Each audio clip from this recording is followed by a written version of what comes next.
Good afternoon, Falcons. Today, it is 4:23, and here are your daily announcements. Go ahead, Cameron. Annual dodgeball tournament. FCJH Riley Dodgeball Tournament, May 23rd from 3 to 6. Main auxiliary gym. Raise money for Riley Hospital for Children, the Wellness Department. $5 per member. It's a single elimination tournament. Consists of 4 girls, 4 boys, 8 members total. 1 teacher. But teams are not obligated to do so. Turn in the forms by May 18th, and you need to come up with a team name and a theme. And if one member has any discipline issues in the month of May, you will not be able to participate. And boys basketball summer info. If you missed the summer info meeting Friday, come down to Coach Shore's room anytime this week to pick up the information packet. HSC band info. As a freshman, we recommend that everyone tries marching band. Marching band is not required if you are signing up for a high school band class, but we believe it enriches your students' high school band experience a great deal. Students learn the skills of time management, discipline, teamwork, leadership, communication, and how one's individual work ethic contributes to the whole. HSC high school band offers the opportunity to try out the marching band in the first week of May, June band camp. Before fully committing into the marching band, all you have to do is show up for a week of rehearsals to see if marching band is for you. In order to plan your schedules accordingly, we'll have a full calendar out to you very soon. In the meantime, here are the summer and fall break dates to be aware so that you can schedule your vacations, camps, etc. around our rehearsals. We promise it will be a positive experience and it will definitely be worth your time. Check out the FCJH announcements websites for any more info. That's all for today, Falcons. Soar high!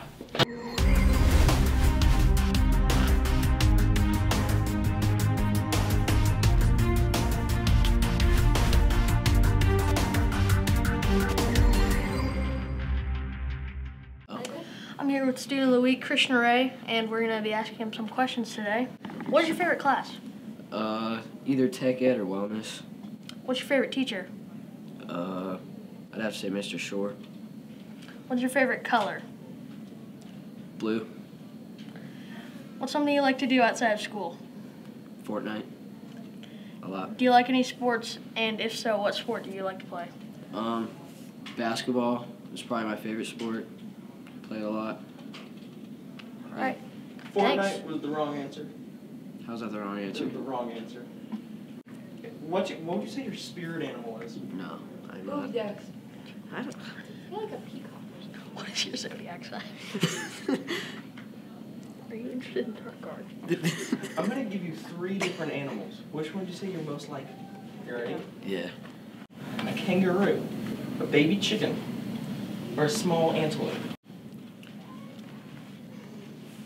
What was the first one? A baby chicken, a small antelope, or a kangaroo? Kangaroo. Kangaroo, why? Because I like Australia.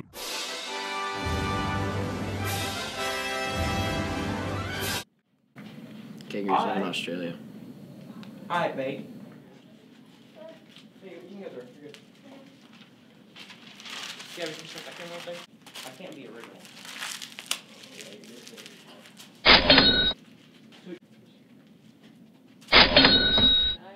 See that one right there? On your side. He's scared.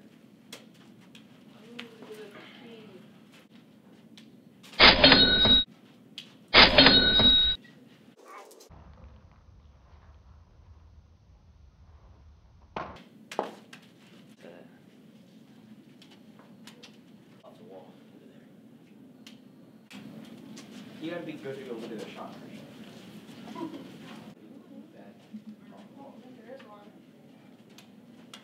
Okay, you ready? You can't look.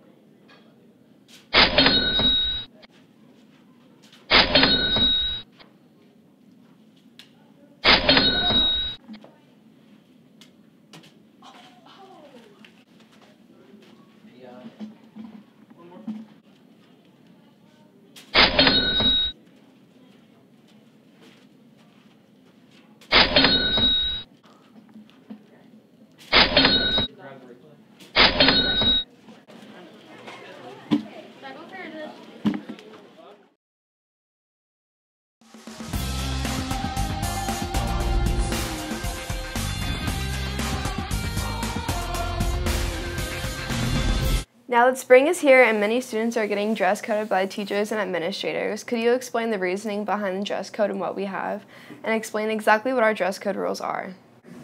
Okay, yeah. That's a big topic right now that we're having discussions on. We work with all the junior highs. We even work with the high schools about our dress code. So that's put into our student handbook. So there's many people who kind of review that. It's approved by our school board. So once again, it's one of those items that's kind of a directive from our school board as well as all of our schools that we follow. One of the things a lot of times you're going to hear when a dress code gets brought up is appropriateness, distraction, those types of kind of buzzwords a lot of times. But one of the things that I think sometimes gets missed is remember that school is one of the times where we get to kind of learn and prepare ourselves for the job and future career.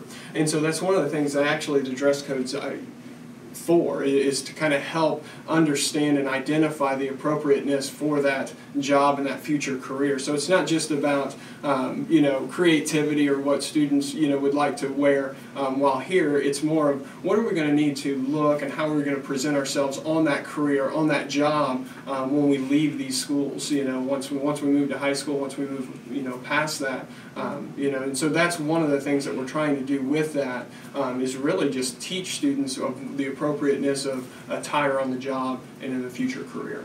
So as we were preparing for this video, we were looking at the handbook and it said you can't have any pants that go down by your ankle or by your heel.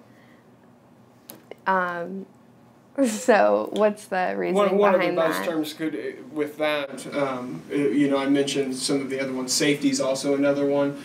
So if there are pants that are too long or too baggy like that, when we have heels on or anything like that, moving up and down stairs or even the elevator, I think the concern is more of a safety hazard of tripping, falling. With our building, obviously, we have the stairs, and it's the same with the high schools as well. Mm-hmm. So could you please explain your reason or explain your role as assistant principal here? Well, I've been on since a little bit February. You can see that there's always a call. There's always some need of concern that's happening.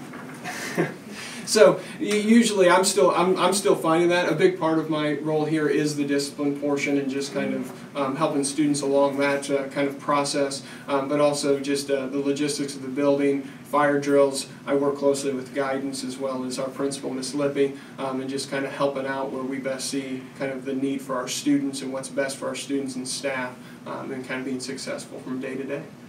Okay, thank you. North and South Korea set up hotline ahead of summit. North and South Korea have set up a telephone hotline between the two leaders. For the first time, such a direct line of communication has been set up.